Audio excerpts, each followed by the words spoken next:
ವೈಫಲ್ಯದಿಂದ ಯಶಸ್ಸು ಪಡೆದ ಕಥೆ. ಕೆಲವೊಮ್ಮೆ ಸದಾ ವೈಫಲ್ಯಗಳೇ ಎದುರಾಗಬಹುದು. ಅದರರ್ಥ ನೀವು ಯಶಸ್ಸು ಪಡೆಯುವುದಿಲ್ಲವೆಂದಲ್ಲ, ವೈಫಲ್ಯಗಳೇ ಯಶಸ್ಸಿನ ಮೆಟ್ಟಿಲು. ಈಗಷ್ಟೇ ಶಿಕ್ಷಣ ಮುಗಿಸಿ ಉದ್ಯೋಗದ ಹುಡುಕಾಟದಲ್ಲಿದ್ದೀರಿ. ನಿಮ್ಮ ಕೆಲವು ಸ್ನೇಹಿತರಿಗೆ ಈಗಾಗಲೇ 50,000 ರೂ.ಗಿಂತ ಹೆಚ್ಚು ವೇತನದ ಕೆಲಸ ಈಗಾಗಲೇ ಸಿಕ್ಕಿರಬಹುದು. ನೀವೆಷ್ಟೇ ಪ್ರಯತ್ನಿಸಿದರೂ ಅಂತಹ ಕೆಲಸ ಸಿಗುತ್ತಿಲ್ಲ ಎಂದಿರಲಿ. ನಿರಾಶೆಯಾಗುತ್ತದೆಯಲ್ಲವೇ? ಆರಂಭದ ವೇತನವೆನ್ನುವುದು ಯಾವಾಗಲೂ ಯಶಸ್ಸಿನ ಅಳತೆಗೋಲಲ್ಲ. ನಿಮಗೆ ಕಡಿಮೆ ವೇತನದ ಕೆಲಸ ಸಿಕ್ಕಿತ್ತೆಂದು ಚಿಂತೆ ಮಾಡುವ ಅಗತ್ಯವೂ ಇಲ್ಲ. ಯಾರಿಗೊತ್ತು, ಭವಿಷ್ಯದಲ್ಲಿ ನೀವು ಅಂತಹ ಕಂಪನಿಯ ಮಾಲೀಕರೂ ಆಗಬಹುದು. ಕೆಲವೊಮ್ಮೆ ಸದಾ ವೈಫಲ್ಯಗಳೇ ಎದುರಾಗಬಹುದು. ಅದರರ್ಥ ನೀವು ಯಶಸ್ಸು ಪಡೆಯುವುದಿಲ್ಲವೆಂದಲ್ಲ, ವೈಫಲ್ಯಗಳೇ ಯಶಸ್ಸಿನ ಮೆಟ್ಟಿಲು. ಬಹುತೇಕ ಜನರು ಯಶಸ್ಸಿನ ಬಾಗಿಲಿನವರೆಗೆ ಬಂದು ತಮ್ಮ ಪ್ರಯತ್ನ ಬಿಡುತ್ತಾರೆ.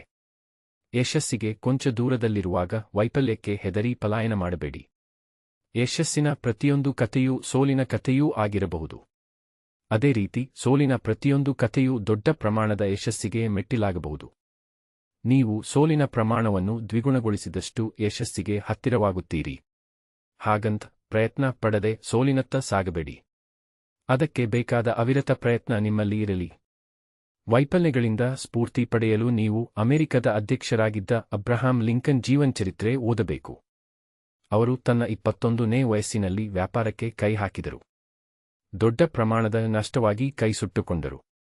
22ನೇ ವಯಸ್ಸಿನಲ್ಲಿ ಶಾಸಕ ಸಭೆಗೆ ಸ್ಪರ್ಧಿಸಿದರು. ಅಲ್ಲೂ ಸೋಲು ಇವರ ಪಾಲಾಯಿತು. ರಾಜಕೀಯ ಬೇಡವೆಂದು 24ನೇ ವಯಸ್ಸಿನಲ್ಲಿ ಮತ್ತೆ ವ್ಯಾಪಾರಕ್ಕೆ ಕೈ ಹಾಕಿದರು. ಅಲ್ಲೂ ಮತ್ತೆ ನಷ್ಟ ಅನುಭವಿಸಿದರು. ವ್ಯಾಪಾರ ರಾಜಕೀಯದ ಸೋಲಿನಿಂದ ಕಂಗೆಟ್ಟ ಲಿಂಕನ್ಗೆ 26ನೇ ವಯಸ್ಸಿನಲ್ಲಿ ಮತ್ತೊಂದು ಆಘಾತ ಎದುರಾಯಿತು. ಆ ಸಮಯದಲ್ಲಿ ತನ್ನ ಪ್ರೇಯಸಿಯ ಸಾವಿನಿಂದ ಕಂಗೆಟ್ಟರು. 27ನೇ ವಯಸ್ಸಿನಲ್ಲಿ ಲಿಂಕನ್ಗೆ ನರವ್ಯಾಧಿಯೊಂದು ಅಡರಿಕೊಂಡಿತು. ಹೀಗಾಗಿ ಆರೋಗ್ಯ ತೊಂದರೆಯೂ ಇವರ ಜೊತೆಯಾಯಿತು. ಕಂಗೆಡಲಿಲ್ಲ ಲಿಂಕನ್. 34ನೇ ವಯಸ್ಸಿನಲ್ಲಿ ಮತ್ತೆ ಚುನಾವಣೆಗೆ ನಿಂತರು. ಆಗಲೂ ಸೋತು ಹೋದರು. 47ನೇ ವಯಸ್ಸಿನಲ್ಲಿ ಉಪಾಧ್ಯಕ್ಷ ಚುನಾವಣೆಗೆ ನಿಂತಾಗಲೂ ಸೋಲು ಜೊತೆಯಾಯಿತು. 49ನೇ ವಯಸ್ಸಿನಲ್ಲಿ ಸೆನೆಟ್ ಚುನಾವಣೆಗೆ ಸ್ಪರ್ಧಿಸಿ ಸೋಲು ಅನುಭವಿಸಿದರು. ಸಾಮಾನ್ಯರಾದರೆ ಇನ್ನೂ ಇದರ ಸಹವಾಸವೇ ಬೇಡವೆಂದು ದೂರ ಸರಿದು ಬಿಡುತ್ತಿದ್ದರು. ಆದರೆ ಲಿಂಕನ್ ಪ್ರಯತ್ನ ಬಿಡಲಿಲ್ಲ. ಇವೆಲ್ಲಕ್ಕಿಂತ ಉನ್ನತ ಹುದ್ದೆ ತನಗಾಗಿ ಕಾಯುತ್ತಿದೆ ಎಂದುಕೊಂಡರು. ತನ್ನ 52ನೇ ವಯಸ್ಸಿನಲ್ಲಿ ಅಮೆರಿಕದ ಅಧ್ಯಕ್ಷ ಚುನಾವಣೆಗೆ ಸ್ಪರ್ಧಿಸಿದರು. ಈ ಹಿಂದಿನಂತೆ ಅಲ್ಲಿ ಸೋಲಾಗಲಿಲ್ಲ. ಅಮೆರಿಕದ ಅಧ್ಯಕ್ಷರಾಗಿ ಆಯ್ಕೆಯಾದರು. ಹೀಗೆ ಸೋಲಿಗೆ ಅಬ್ರಹಾಂ ಲಿಂಕನ್ ವಿಚಲಿತರಾಗಲಿಲ್ಲ. ಇದರಿಂದಾಗಿ ಮಹತ್ತರ ಯಶಸ್ಸು ಇವರ ಪಾಲಾಯಿತು. ಈಗಲೂ ಅಬ್ರಹಾಂ ಲಿಂಕನ್ ಜಗತ್ತಿನ ಜನಪ್ರಿಯತೆ ಉಳಿಸಿಕೊಂಡಿದ್ದಾರೆ. ಈಗಿನ ಸ್ಪರ್ಧಾತ್ಮಕ ಜಗತ್ತಿನಲ್ಲಿ ನೀವು ಯಾವುದೇ ಸೋಲಿಗೆ ಅಂಜದೆ ಯಶಸ್ಸಿನತ್ತ ಸಾಗಿ. ಸೋಲೆ ಗೆಲುವಿನ ಸೋಪಾನ. ಕಷ್ಟ ಬಂದಾಗ ಇಷ್ಟಪಟ್ಟು ಸ್ವೀಕರಿಸಿ ನಗು ನಗುತ್ತಾ ಮುನ್ನಡೆಯಬೇಕು. ಇದು ಸುಲಭವಲ್ಲ, ಹಾಗೆಯೇ ಕಠಿಣವೂ ಅಲ್ಲ. ಜೀವನದಲ್ಲಿ ಉನ್ನತ ಗುರಿಯ ಬೆನ್ನೇರಿ ಹೊರಟಾಗ ಏಳುಬೀಳುಗಳನ್ನು ಅನುಭವಿಸುವುದು ಸಹಜ. ಉನ್ನತ ಮಟ್ಟದಲ್ಲಿರುವವರ ಜೀವನವನ್ನು ವಿಶ್ಲೇಷಿಸಿದರೆ ಬೀಳುಗಳನ್ನು ಕಾಣದೆ ತಮ್ಮ ಗುರಿಯನ್ನು ತಲುಪಿದಂತಹ ಉದಾಹರಣೆಗಳು ತೀರ ವಿರಳ.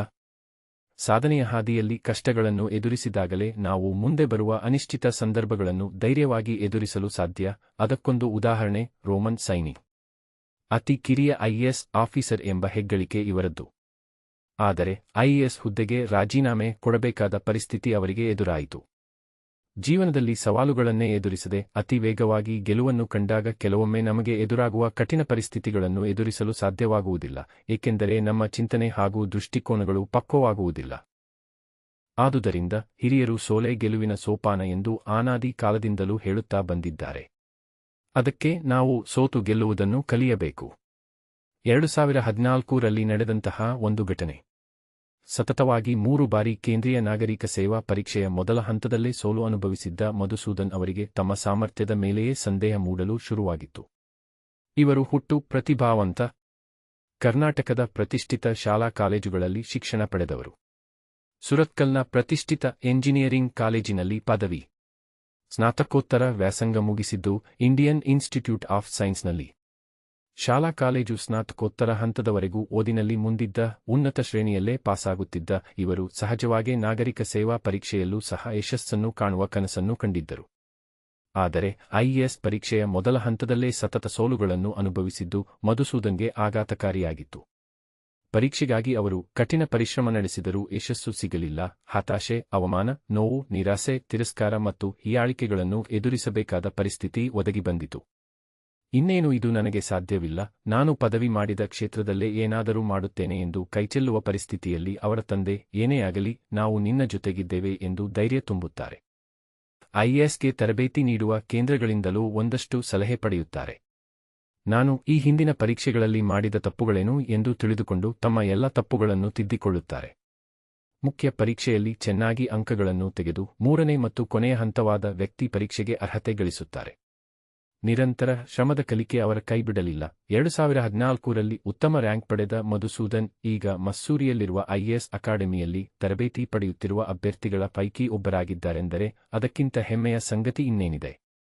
ಒಂದು ವೇಳೆ ಮಧುಸೂದನ್ ಕೈಲಾಗದು ಎಂದು ಕೈಚೆಲ್ಲಿ ಕೂತಿದ್ದರೆ ಏನಾಗುತ್ತಿತ್ತು? ಹಲವು ಅಭ್ಯರ್ಥಿಗಳಂತೆ ಅವರು ಯಾವುದಾದರೂ ಕಂಪನಿಯಲ್ಲಿ ಉದ್ಯೋಗಿಯಾಗಿ ಎಲ್ಲರಲ್ಲಿ ಒಬ್ಬರಾಗಿ ಜೀವನ ಮುಂದೂಡಬೇಕಾಗುತ್ತಿತ್ತು. ಆದ್ದರಿಂದ ಇನ್ನೇನು ಮುಗಿದೇ ಹೋಯಿತು ಎಂಬ ಹಂತ ತಲುಪಿದಾಗ ನಾವು ಮತ್ತೊಮ್ಮೆ ಸಂಯಮದಿಂದ ಕುಳಿತು ಯೋಚನೆ ಮಾಡುವುದು ಒಳಿತು. ನಮ್ಮ ಮುಂದೆಯೇ ಗೆಲುವು ಅಗೋಚರವಾಗಿ ಕುಳಿತಿರುತ್ತದೆ. ನಾವು ಮತ್ತಷ್ಟು ಪ್ರಯತ್ನ ಪಡಲಿ ಎಂದು ಅದು ಆಶಿಸುತ್ತದೆ. ಬಯಸಿದ್ದು ಸಿಗಲಿಲ್ಲ ಎಂದು ನಿರಾಶೆಗೊಂಡು ಸಾವಿಗೆ ಮೊರೆ ಹೋಗುವುದು, ತಾವುವುದು, ಕಿತರಾಗಿ ಹತ್ತಿರದವರನ್ನು ಕಿತರನ್ನಾಗಿಸುವುದು, ಮಾನಸಿಕ ಖಿನ್ನತೆಗೆ ಸಿಲುಕುವುದು, ತನ್ನ ಪಾಲಿಗೆ ಪ್ರಪಂಚವೇ ಕೊನೆಗೊಂಡಿತು ಎಂಬಂತೆ ವರ್ತಿಸುವುದು, ಇವೆಲ್ಲ ಯಾವುದೇ ರೂಪದಲ್ಲೂ ನಿಮಗಾಗಲಿ ನಿಮ್ಮ ಗುರಿಗಾಗಲಿ ಸಹಾಯ ಮಾಡುವುದಿಲ್ಲ. ಬದಲಿಗೆ ನಿಮ್ಮ ನೆಮ್ಮದಿ ಹಾಳಾಗುತ್ತದೆ, ಬದುಕನ್ನು ಇನ್ನಷ್ಟು ಬರಡಾಗಿಸುತ್ತದೆ. ಅದಕ್ಕಾಗಿ ಸೋಲನ್ನು ಮುಕ್ತ ಮನಸ್ಸಿನಿಂದ ಸ್ವೀಕರಿಸಿ. ಸೋಲಿಗೆ ಕಾರಣಗಳು ಏನೆಂದು ಆತ್ಮಾವಲೋಕನ ಮಾಡಿಕೊಳ್ಳಿ. ಇನ್ನೊಂದು ಉದಾಹರಣೆ ಹೇಳಲೇಬೇಕು. ಇತ್ತೀಚೆಗೆ ಒಬ್ಬ ಅಭ್ಯರ್ಥಿ ಐಎಎಸ್ ಪರೀಕ್ಷೆಯ 2ನೇ ಹಂತದಲ್ಲಿ ಫೇಲಾದಾಗ ಅತಿ ಖಿನ್ನತೆಗೊಳಗಾಗಿ ಈಗ ಮನೋರೋಗಿಯಾಗಿ ಚಿಕಿತ್ಸೆಯನ್ನು ಪಡೆಯುತ್ತಿದ್ದಾನೆ. ಈತ ಮಧುಸೂದನ್ಗಿಂತಲೂ ಪ್ರತಿಭಾವಂತ. ಆದರೆ ಸೋಲನ್ನು ಜೀರ್ಣಿಸಿಕೊಳ್ಳಲಾಗದೆ, ನಾನು ಎಲ್ಲವನ್ನೂ ಸರಿ ಮಾಡಿದ್ದೆ, ನಾನು ಯಾವುದೇ ತಪ್ಪು ಮಾಡಿರಲಿಲ್ಲ, ನನ್ನ ರೂಮ್ಮೇಟ್ ನನಗಿಂತ ಬುದ್ಧಿವಂತ ಅಲ್ಲದಿದ್ದರೂ ಪಾಸಾಗಿದ್ದಾನೆ, ಆದರೆ ನಾನೇಕೆ ಫೇಲಾದೆ, ಹೀಗೆ ಅನೇಕ ತಪ್ಪು ಗ್ರಹಿಕೆಗಳು ಅವನಲ್ಲಿದ್ದವು. ಈತ ಯಾವತ್ತೂ ತನ್ನ ತಪ್ಪಿಗೆ ಕಾರಣಗಳನ್ನು ಹುಡುಕುವ ಪ್ರಯತ್ನ ಮಾಡಲಿಲ್ಲ. ದೇಶದ ಅನೇಕ ಸಮಸ್ಯೆಗಳನ್ನು ಬಗೆಹರಿಸಬೇಕಾಗಿದ್ದ ಈತ ಇಂದು ತನ್ನದೇ ಸಮಸ್ಯೆಯ ಸುಳಿಯಲ್ಲಿ ಸಿಲುಕಿ ಕುಗ್ಗಿ ಹೋಗಿದ್ದಾನೆ. ದೇಶಕ್ಕೆ ದುಡಿಯಬೇಕೆಂಬ ಛಲ ಇದ್ದಲ್ಲಿ ಜೀವನದಲ್ಲಿ ಬರುವ ದೈನಂದಿನ ಸವಾಲುಗಳನ್ನು ಮೊದಲು ಎದುರಿಸುವ ಸಾಮರ್ಥ್ಯವನ್ನು ಬೆಳೆಸಿಕೊಳ್ಳಬೇಕು. ನಾವು ಸರಿಯಿದ್ದಲ್ಲಿ ದೇಶ ಸರಿಯಿರುತ್ತದೆ. ಉತ್ತಮ ತಯಾರಿ ಮಾಡಿಕೊಂಡಿರುವವರಿಗೆ ಮಾತ್ರ ಗೆಲುವು ಮಾತ್ರ ಒಲಿಯುತ್ತದೆ. ಅದೃಷ್ಟದ ಬೆನ್ನೇರಿ ಹೋಗುವವರಿಗೆ ನಿರಾಸೆ ಕಟ್ಟಿಟ್ಟ ಬುತ್ತಿ. ಎಲ್ಲ ರೀತಿಯ ಏಳುಬೀಳುಗಳನ್ನು ಕಂಡು ಧೃತಿಗೆಡದೆ ಸರಿಮಾರ್ಗದಲ್ಲಿ ನಡೆದರೆ ಮುಂದೊಂದು ದಿನ ಸುಖ ನಿಮ್ಮನ್ನು ಅರಸಿ ಬರುತ್ತವೆ. ಕಷ್ಟ ಬಂದಾಗ ಇಷ್ಟಪಟ್ಟು ಸ್ವೀಕರಿಸಿ ನಗು ನಗುತ್ತಾ ಮುನ್ನಡೆಯಬೇಕು.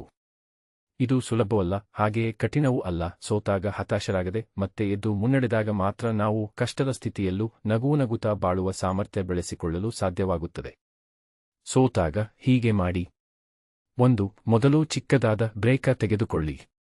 ಒಂದು ಒಳ್ಳೆಯ ಸಿನಿಮಾ ಅಥವಾ ನಿಮಗಿಷ್ಟವಾಗುವಂತಹ ಕೆಲಸದಲ್ಲಿ ಮುಳುಗಿ ಹೋಗಿ ಪ್ರಪಂಚ ಮರೆಯಿರಿ. 2. ನಂತರ ನಿಮಗೆ ತೀರ ಹತ್ತಿರವಿರುವ ನಿಮ್ಮನ್ನು ಸದಾ ಪ್ರೀತಿಸುವ ಗೆಳೆಯರು ಅಥವಾ ಪೋಷಕರ ಜೊತೆ ಕಾಲ ಕಳೆಯಿರಿ. ಇವರ ಜೊತೆ ಮುಕ್ತವಾಗಿ ನಿಮ್ಮ ಭಾವನೆಗಳನ್ನು, ಮುಂದಿನ ನಿಮ್ಮ ಯೋಜನೆಗಳನ್ನು ಹಂಚಿಕೊಳ್ಳಿ. ಇವರೆಲ್ಲರ ಜೊತೆ ನೀವು ನೀವಾಗಿರಿ. ನಿಮ್ಮನ್ನು ಪ್ರೀತಿಸುವವರು ನೀವು ಸೋತರೂ ಪ್ರೀತಿಸುತ್ತಾರೆ, ಗೆದ್ದರೂ ಪ್ರೀತಿಸುತ್ತಾರೆ. 3. ಸೋಲಿನ ಕಾರಣಗಳ ಬಗ್ಗೆ ವಿಮರ್ಶೆ ಮಾಡಿ ಚಿಂತೆ ಮಾಡಬೇಡಿ. ಈ ಸೋಲಿನಿಂದ ನಾನು ಏನನ್ನು ಕಲಿಯಬಹುದು ಎಂಬುದನ್ನು ತಿಳಿಯಿರಿ. 4. ಈ ಸೋಲಿನಿಂದ ಕಲಿತ ಪಾಠವನ್ನು ನಿಮ್ಮ ಜೀವನದಲ್ಲಿ ಹೇಗೆ ಅಳವಡಿಸಿಕೊಳ್ಳಬಹುದು ಎಂಬುದನ್ನು ಯೋಚಿಸಿ. ಮತ್ತೆ ತಪ್ಪುಗಳು ಮರುಕಳಿಸದಂತೆ ಏನು ಮಾಡಬೇಕು ಎಂಬುದಕ್ಕೆ ಯೋಜನೆ ಹಾಕಿಕೊಳ್ಳಿ. 5. ಮತ್ತೆ ನಾನು ಸೋಲಬಹುದು ಎಂಬ ಸತ್ಯವನ್ನು ಅರಿತುಕೊಳ್ಳಿ. ಮತ್ತೊಂದು ಸೋಲನ್ನು ಸ್ವೀಕಾರ ಮಾಡಲು ಮನಸ್ಸನ್ನು ಗಟ್ಟಿ ಮಾಡಿಕೊಳ್ಳಿ. ನಾನು ಕಳೆದುಕೊಳ್ಳುವುದು ಏನೂ ಇಲ್ಲ ಎಂಬ ಹುಚ್ಚು ಛಲವನ್ನು ಬೆಳೆಸಿಕೊಳ್ಳಿ. 6. ಸಮಾಜ ಮತ್ತು ಹತ್ತಿರದವರು ನಾನು ಮತ್ತೆ ಸೋತರೆ ಏನೆಂದುಕೊಳ್ಳುತ್ತಾರೆ ಎಂಬುದರ ಬಗ್ಗೆ ಯೋಚನೆ ಮಾಡಬೇಡಿ. ನೀವು ಸೋತರೂ ನಗುತ್ತಾರೆ, ಗೆದ್ದರೂ ನಗುತ್ತಾರೆ. ಮಾಡಬೇಡಿ. 7. ಎಷ್ಟೇ ಕಷ್ಟ ಬಂದರೂ ನನ್ನ ಗುರಿಯನ್ನು ತಲುಪುತ್ತೇನೆ ಎಂಬ ಛಲದಿಂದ ಮುನ್ನುಗ್ಗಿ. ಒಂದು ಸಾರಿ ಮುನ್ನುಗ್ಗಿದರೆ ಗುರಿ ತಲುಪುವವರೆಗೆ ಎಲ್ಲೂ ನಿಲ್ಲಬೇಡಿ. 8. ನೀವು ಮತ್ತೆ ಎಡವಬಹುದು, ಎದ್ದು ಮತ್ತೆ ಮುನ್ನುಗ್ಗಿ. ಎಡವಿ ಕೂತಿದ್ದರೆ ನಿಮ್ಮನ್ನು ಮೆಟ್ಟಿ ತುಳಿದು ಇನ್ನೊಬ್ಬರು ಮುನ್ನುಗ್ಗುತ್ತಾರೆ. ನಿಮ್ಮ ಅವಕಾಶವನ್ನು ನೀವೇ ಬಳಸಿಕೊಳ್ಳಿ. ನಿಮಗೆ ಈ ವಿಡಿಯೋ ಇಷ್ಟ ಆಗಿದ್ದರೆ ದಯವಿಟ್ಟು ನಮ್ಮ ಚಾನೆಲ್ ಅನ್ನು ಸಬ್ಸ್ಕ್ರೈಬ್ ಮಾಡಿಕೊಳ್ಳಿ.